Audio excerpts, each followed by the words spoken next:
coming off last night's when you did say there were some things you did want to see cleaned up, and now you're going to be taking on Dallas on Sunday. How do you kind of take it to that next level? Well, we're playing really good hockey teams. We're playing a powerhouse tomorrow, so there's a stretch. Our last game, I think we gave them too much. Obviously, Lanks was really good for us. You can't afford to do those same mistakes against Dallas. Got to close quicker. I thought we got a little out of sorts on who's taking certain man in certain situations. So I thought today we worked on that stuff. Hopefully it transpires for tomorrow.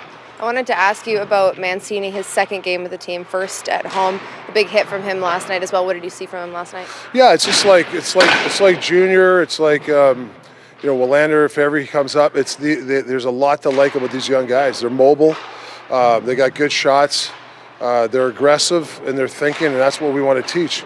And I thought Mance was good. I thought there's some stuff like Footy and Gauch are going to get on these guys about certain parts of the D they need to do, gapping up and things like that. But that's part of a young defenseman's process is that stuff. But we were really happy with them. Look, you got a team, like you mentioned, Dallas coming in, powerhouse team, coming off of 2 wins at home. How much of a challenge is this for this group to kind of keep that going against that team?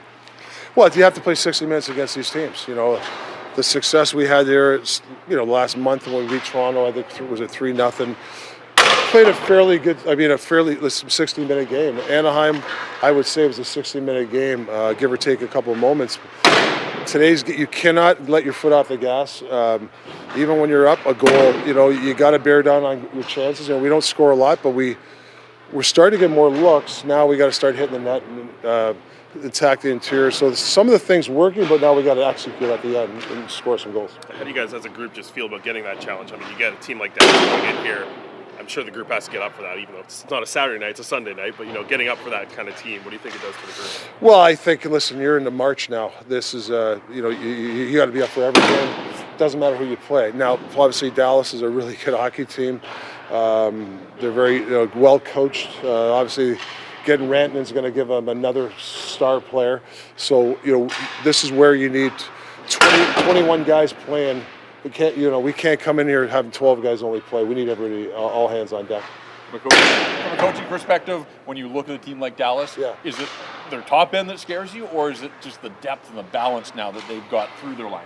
Yeah, I think the balance is something that they're very good at. Their fourth line can score, their 5-6 defense can score. But listen, you give Rantanen a couple looks, he's going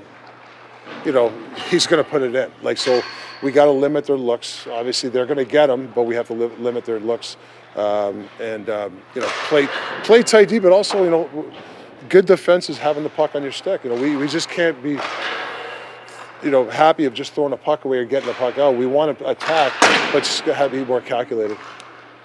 Walk us through your goaltending today. Where was Lankinen? And is Silov's down in Abbotsford to get a start tonight? So Seals will start tonight. The thinking with Lanks is I talked to him after the game. Obviously he was going to go on the ice either today or tomorrow. We felt give him today and he'll go on the ice in the morning. He's like that. He sees the puck better. I'm not saying he can't practice it and take tomorrow off, but we feel, and that's why I like talking to the goalies about it. And his preference was to do this, and so you give the starter his preference. What do you think it's like to be a practice goalie at the NHL level, getting thrown in? Actually, the guy we had last year, they're here early and they're stretching. It's not like beer league where they're showing up as the Zamboni's going on. These guys they're into it. They're in the meals, and we want them to be part of the team. But it's fun for them, but it's also it kind of loosens the practice up too. You talked yesterday just to the players, and a lot of them brought up the crowd. Sherwood mentioned hearing his name chanted, and Connor hearing it, Petey as well. What do you think it's like to have that boost for these players right now? I know you hear it from the bench as well, but the players having their name chanted in Rogers Arena has to fire them up. Well, you want to give the crowd something to cheer about, whether it's a good defensive play or a great goal or an effort. I think with a crowd, if you give effort, they'll be on your side. I think, so as a player, I just know from experience, just playing in some great cities, Philly and all these cities, and I know just being here in Vancouver a couple of years, if you give effort, they'll be on your side. If you don't, then you're going to hear about it. So I think that's something motivation when you go into a game. So yeah, it's great for guys to hear their name, for sure. Second period power play last night. You guys didn't score, but you were buzzing. You were moving it around. Garland had the 2 chances at the back door. I think Besser had a really good look in the middle as well. How much do you think that is a direct reflection of Petey's one-timer opening up other looks? Yeah, I mean, obviously, Petey's the key to us for our power play. And when he's moving or he's shooting the puck like that, I think it gives everybody confidence. And not just to put it all on him, but I think when he gets it, he knows what he's going to do with it before. He's not catching it and then looking around. He's knowing like 2 seconds before, if I get this puck, you know, their coverage is low. They're not on me. I'm going to take 2 steps, I'm going to rip it. Or if the guy's on my face, I got to move my feet around the pressure and then give it to somebody, a Besser or a Jake DeBrusk.